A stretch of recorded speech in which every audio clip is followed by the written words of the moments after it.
Hello friends, welcome to सफलता मंत्र। दोस्तों, आज सुबह की क्लास में फिर से आप सभी लोगों का बहुत बहुत स्वागत करते हैं। और दोस्तों, यूपी टेट का एग्ज़ाम आपका जैसे जैसे करीब आ रहा है, आप सभी लोगों को स्पेशल क्वेश्चंस की सीरीज आगे बढ़ाते जा रहे हैं, क्योंकि निश्चित तौर पर आपको यदि 90 प्लस मार्क्स लाने तो ये सभी क्वेश्चन से सभी पेपर्स आपको हल करने ही होंगे। तो दोस्तों, उसी सीरीज में आगे बढ़ते हुए एक बार फिर से आप सभी को संस्कृत के चुनिंदा क्वेश्चंस ला रहे हैं। इसके पहले हमने आपको कल भी कुछ संस्कृत के क्वेश्चंस दिए थे, परसों इसके पहले दिए थे। उम्मीद करते हैं आपने सभी देख लिए होंगे। यूपी टेट 2021 की प्लेलिस्ट में सभी क्वेश्चंस आप एक ही स्थान पर देख सकते हैं। तो दोस्तों, इन क्वेश्चंस को देखिएगा, एक क्वेश्चन का आंसर करिएगा। पूरी सीरीज ऑब्जेक्टिव टाइप क्वेश्चंस की सीरीज है। अगर कोई डाउट हो तो कमेंट करके जरूर पूछिएगा। पहला क्वेश्चन आपके सामने आ चुका है। दूत वाक्यम किसकी रचना है? रचना का नाम यहाँ पर है दूत वाक्यम। रचना का नाम आप लोगों को बताना है। ऑप्शंस आपके सामने दिए गए हैं, जल्दी से सिलेक्ट करिए और आंसर करिए। यहाँ पर आपका करेक्ट आंसर हो जाएगा भास, बी नंबर ऑप्शन। दूत वाक्यम रचना के रचनाकार हैं भास, बी नंबर ऑप्शन बिल्कुल करेक्ट हो जाएगा। आप लोग कॉपी पेन लेकर बैठिए और एक एक क्वेश्चन को हल करते रहिए। देखिए कितने क्वेश्चन आपके सही हो रहे हैं, तो एक नंबर यहाँ से आपका पक्का हो जाता है। अगला क्वेश्चन, रात्रिर्गमिष्यति भविष्यति सुप्रभातम भास्वानुदेश्यति हसिष्यति पंकज श्री। यह पंक्ति किस ग्रंथ से ली गई है, ये आप लोगों को बताना है।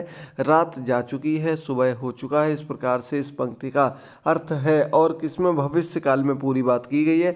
और ये पंक्तियां जो ली गई हैं, ये आपकी शिवराज विजय जो रचना है इससे ली गई। ऐतिहासिक रचना के रूप में इसको जाना जाता है, शिवराज विजय।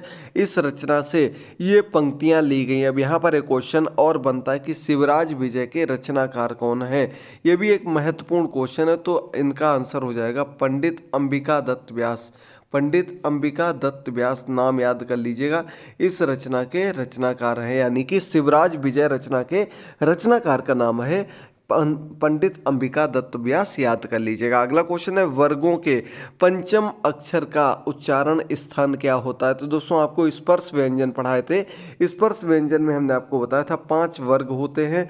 वही यहाँ पर आया है कि 5 वर्ग जो होते हैं, वर्गों के क्या दिया गया? वर्गों के पंचम वर्ण, यानी कि जो अंतिम वर्ण होता है, ये 5वां वर्ण जो है, इस अंतिम वर्ण का उच्चारण स्थान क्या होता है? तो दोस्तों, आपको कई बार बताया है कि प्रत्येक वर्ग का जो अंतिम वर्ण होता है उसका उच्चारण स्थान नासिक के होता है, नाक से होता है।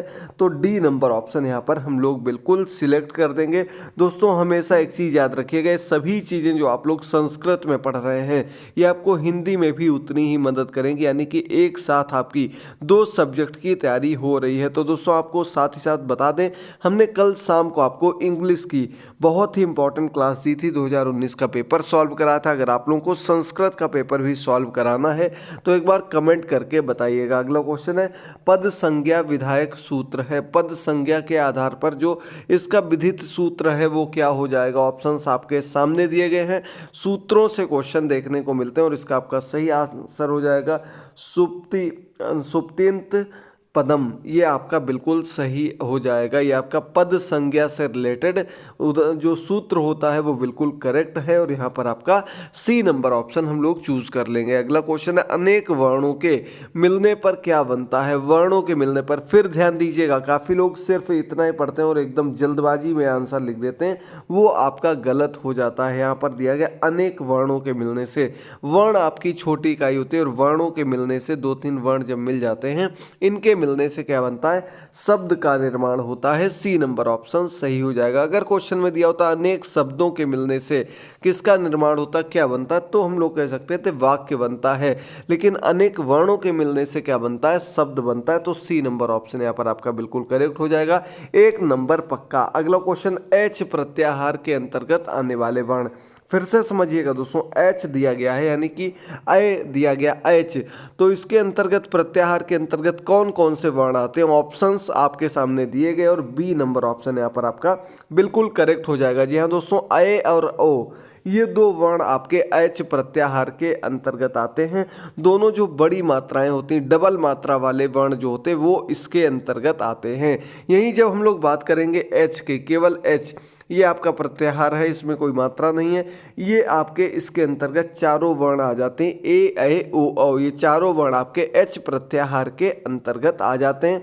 लेकिन जब हम लोग बात करते हैं एच की, तो इसमें सिर्फ आपके ऐ और औ ये ही आते हैं, याद कर लीजिए। और जब छोटे ए और ओ की बात की जाएगी तो ये आपका एंग इस रूप में लिखा जाता है, ये आपका प्रत्याहार होता है।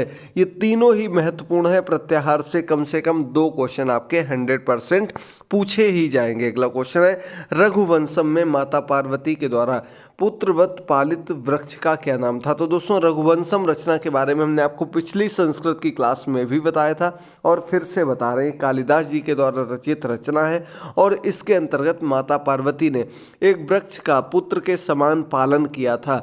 उस वृक्ष का नाम है दोस्तों देवदारू का वृक्ष, देवदारू वृक्ष। ए नंबर ऑप्शन यहाँ पर आपका बिल्कुल करेक्ट हो जाएगा, याद कर लीजिएगा। चलिए बढ़ते हैं 8th नंबर क्वेश्चन पर। स्ववीर गुप्त ही मानव प्रसूति, यह सूक्ति किस कवि के ग्रंथ से अवतरित है।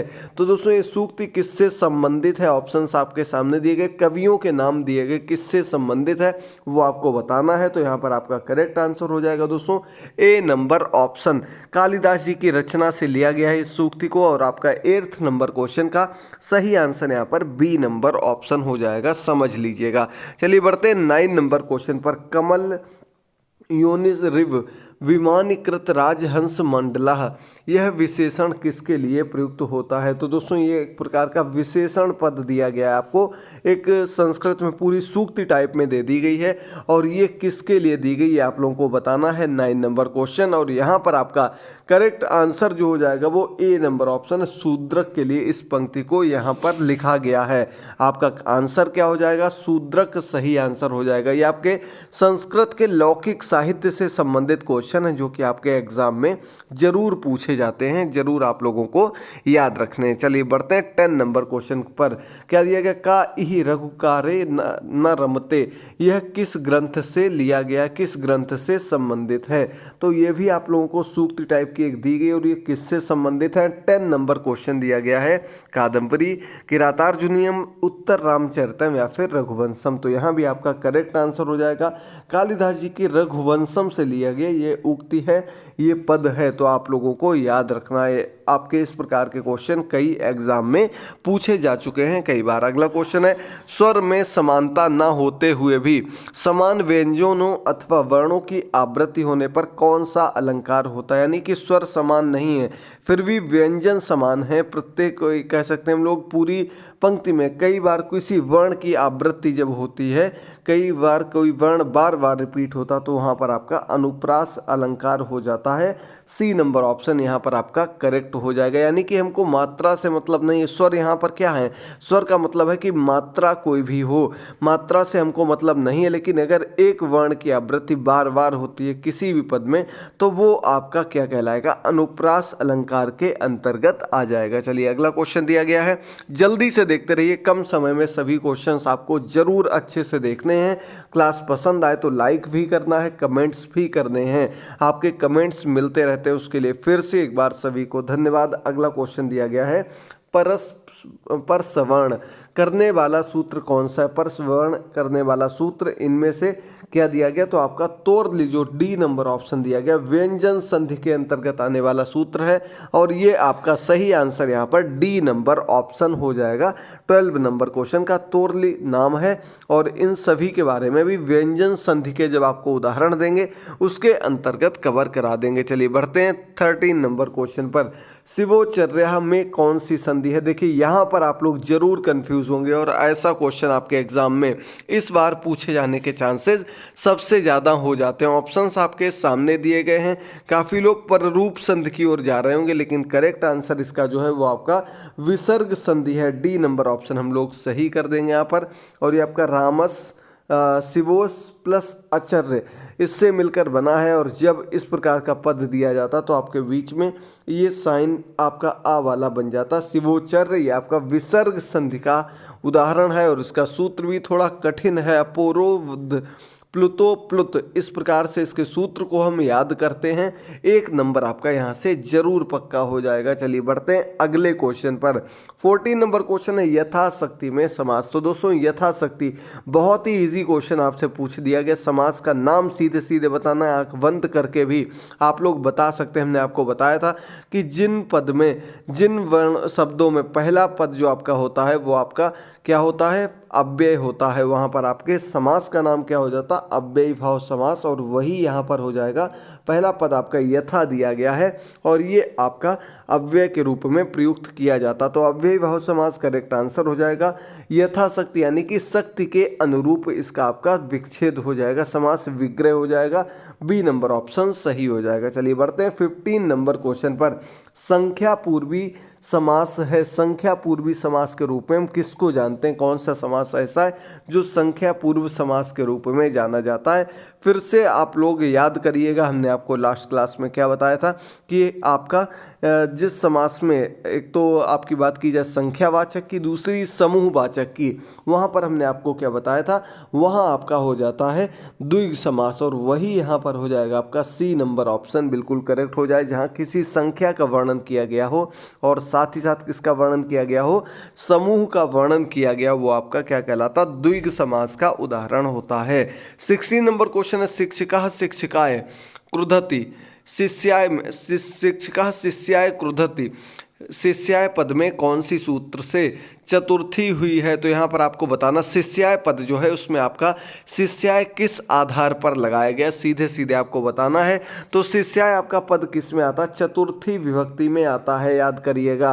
अब पहुँचते हम लोग क्रुद्ध की ओर। तो क्रुद्ध लगा है, इस वजह से चतुर्थी विभक्ति आ गई है, लेकिन यहाँ पर आपका सूत्र कौन सा लगता है चतुर्थी विभक्ति में। ऑप्शंस आपके सामने हैं और आपका डी नंबर ऑप्शन है क्रुद्ध द्रुध ईर्ष्या असूयार्थ का प्रातः कापः, ये आपका पूरा सूत्र दिया गया जो कि आपका प्रतिकोपः है। यहाँ पर प्रतिकोपः ये आपका सूत्र जो दिया गया ये आपका बताता है कि क्रुद्ध द्रुध और इसके कोपः सूर्यार्थ, इन सभी के लिए हम चतुर्थी विभक्ति का प्रयोग करते हैं। डी नंबर ऑप्शन सही हो जाएगा। यहाँ पर आपकी शिष्याय में शिष्य में चतुर्थी विभक्ति लगी हुई है कि अध्यापक छात्र को डांटते हैं, क्रुद्ध यानी कि गुस्सा होते हैं। 17 नंबर क्वेश्चन है तद शब्द स्त्रीलिंग तृतीया बहुवचन में रूप क्या होगा। तद शब्द का रूप आपको बताना, शब्द रूप 2-3 अंक हर बार पक्के होते हैं, उसमें आपको बताना है कि तृतीया बहुवचन में क्या पद लिखा जाएगा। 17 नंबर क्वेश्चन है, ऑप्शंस आपके सामने हैं और करेक्ट ऑप्शन यहाँ पर आपका 17 नंबर क्वेश्चन का हो जाएगा। दोस्तों देखिए जल्दी से, बहुत बढ़िया, बिल्कुल करेक्ट और सही आंसर यहाँ पर जो आपका हो जाएगा बी नंबर ऑप्शन। क्या दिया गया, ता भी दिया गया है, यही बिल्कुल करेक्ट हो जाएगा। तद का आपका तृतीया बहुवचन में रूप। चलिए बढ़ते हैं अगले पर। 18 नंबर क्वेश्चन पर हम लोग बढ़ चुके हैं। तो 18 नंबर क्वेश्चन आपके सामने आ चुका है। यहाँ पर दिया गया कि युष्माकम का वैकल्पिक रूप क्या बनेगा। युष्माकम आपका पद दिया गया और ये आपका कह सकते हैं हम लोग शब्द रूप के अंतर्गत दिया गया, लेकिन युष्माकम का वैकल्पिक यानी कि इसके स्थान पर हम कौन सा पद और रख सकते हैं, किस पद को इसके स्थान पर रख सकते हैं, वो आपके सामने दिए गए ऑप्शंस। उम्मीद करते हैं प्रत्येक चीज़ यहाँ तक आपको बिल्कुल क्लियर हो रही होगी। तो दोस्तों यहाँ पर आपका 18 नंबर क्वेश्चन का सही ऑप्शन हो जाएगा सी नंबर ऑप्शन। क्या रख सकते हैं हम लोग, इसे वाह रख सकते हैं। युष्माकम का वैकल्पिक रूप वाह हो जाएगा, सी नंबर ऑप्शन बिल्कुल करेक्ट हो जाएगा। ये सभी चीज़ें तभी आपको समझ में आएंगी जब आप लोग शब्द रूप को ध्यान से देखेंगे। जब आप धातु रूप शब्द रूप दोनों चीज़ें आपको अच्छे से आएंगी तब आप वाक्य प्रयोग अच्छे से सीख सकते हैं, जो कि आपके एग्जाम के लिए महत्वपूर्ण है। क्योंकि अब समय की कमी है तो जितना बताते चल रहे सिर्फ आप अगर उतने को ही ध्यान देते रहेंगे तो आप निश्चित तौर पर 20+ मार्क्स आसानी से संस्कृत में भी गेन कर सकते हैं। बस आप लोगों को ध्यान देते रहना, जितना बता रहे हैं उसको कहीं पर भी आपको मिस नहीं करना है। चलिए बढ़ते हैं अगले क्वेश्चन पर। अभी तक की जितनी भी स्पेशल क्लासेस हैं उनको देखते रहिएगा। अंत में आपको रिवीजन की एक महा रिवीजन की अलग क्लास दे देंगे जिसमें बिल्कुल रामबाण इंपॉर्टेंट पॉइंट्स बाय पॉइंट आपको आगे बढ़ाएंगे। चलिए 19 नंबर क्वेश्चन दिया गया है, सप्त सप्तति की संख्या है। सप्त सप्तति किसको लिखा गया है, संख्या से एक अंक 100% पक्का हो जाएगा। सप्त सप्त की बात की गई है, यानी कि सप्त किसको कहते हैं, 7 को कहते हैं। सप्तति किसको कहते हैं, 70 को कहते हैं, यानी कि 70 में अगर हम 7 जोड़ देंगे तो 77 77 बन जाएगा, यही आपका आंसर हो जाएगा। सप्त सप्तति की संख्या क्या हो जाएगी, 77 हो जाएगी। यानी कि शुरू वाली संख्या आपकी छोटी होती, बाद में आपकी मुख्य संख्या दी होती है। इस आधार पर आप लोग अगर ध्यान से देखेंगे तो कोई भी संख्या संस्कृत की दी हो आप उसको आराम से सही कर सकते हैं और आंसर निकाल सकते हैं। 20 नंबर क्वेश्चन है, चाहिए के अर्थ में प्रयुक्त प्रत्यय कौन सा होता है। चाहिए के अर्थ में जिस प्रत्यय का हम लोग प्रयोग करते हैं वो कौन सा प्रत्यय होता है, ये आप लोगों को बताना है। ऑप्शंस आपके सामने बिल्कुल दिए गए, चारों ऑप्शंस हैं। प्रत्यय की अलग से हमने एक बहुत ही स्पेशल क्लास दी जिसमें सभी प्रत्यय आपको बहुत ही अच्छे ढंग से समझाए गए। अगर आपने ना देखे हो तो जरूर देख लीजिएगा और ये मत सोचिएगा ये क्लास इंपॉर्टेंट नहीं है या इंग्लिश इंपॉर्टेंट नहीं है। सुपर टेट में सभी चीज़ें आपसे पूछी जाएंगी और अच्छे खासे नंबर आने वाले हैं, तो आपको कोई भी टॉपिक छोड़ना नहीं है। इसका आपका सही आंसर यहाँ पर हो जाएगा बी नंबर ऑप्शन, अनियर। प्रत्यय का नाम है अनियर और अनियर प्रत्यय हम किस में प्रयोग करते हैं, चाहिए के अर्थ में हम इसका प्रयोग करते हैं। अगला 21 नंबर क्वेश्चन आपके सामने दिया गया है, रामेण वाली हन्यते। इसमें आपका कर्मवाच्य बना है और इस कर्मवाच्य को हमें क्या करना, कर्तवाच्य में परिवर्तित करना है। अब आप कैसे जान सकते हैं कि कर्मवाच्य है या नहीं, हमने आपको लास्ट क्लास में बताया था कि कर्त से कर्मवाच्य में बदलने पर कर्ता जो है वो किस में हो जाता है, तृतीया विभक्ति में पहुंच जाता है। तो राम की तृतीया विभक्ति रामेण होती है, वही यहाँ पर लिखा गया है। तो यानी कि आपका कर्मवाच्य में दिया गया था, फिर से हमें इसे क्या करना, कर्तवाच्य में परिवर्तित करना है। तो इसका आपका सही ऑप्शन क्या हो जाएगा, तो रामः वालिन हन्ति, ये आपका सही हो जाएगा। सी नंबर ऑप्शन बिल्कुल करेक्ट हो जाएगा। याद कर लीजिएगा दोस्तों, राम हमारा पद है, राम ने वाली को मारा, ये इस रूप में करेक्ट आपका आंसर मिल जाएगा। हिंदी का आपका वाक्य प्रयोग भी आपको बता दिया, उम्मीद करते हैं बिल्कुल क्लियर हो गया होगा। चलिए बढ़ते हैं 22 नंबर क्वेश्चन पर, यदा कृष्ण आगच्छति तदा अहम गमिष्यामि, यानी कि यदि कृष्ण आते हैं तो मैं चला जाऊंगा। इस वाक्य में अव्यय पद आपको बताना, इसका अर्थ हमने आपको इसीलिए बताया ताकि आप लोग अव्यय पद आराम से पहचान सकें, अव्यय पद जान सकें, क्योंकि संस्कृत में कई बार दिक्कत हो जाती है। तो कई लोग क्या करेंगे यहाँ पर गलती की, केवल यदा प्रारंभ में दिख रहा तो वही अव्यय पद हो जाएगा, लेकिन दोस्तों ऐसा नहीं है।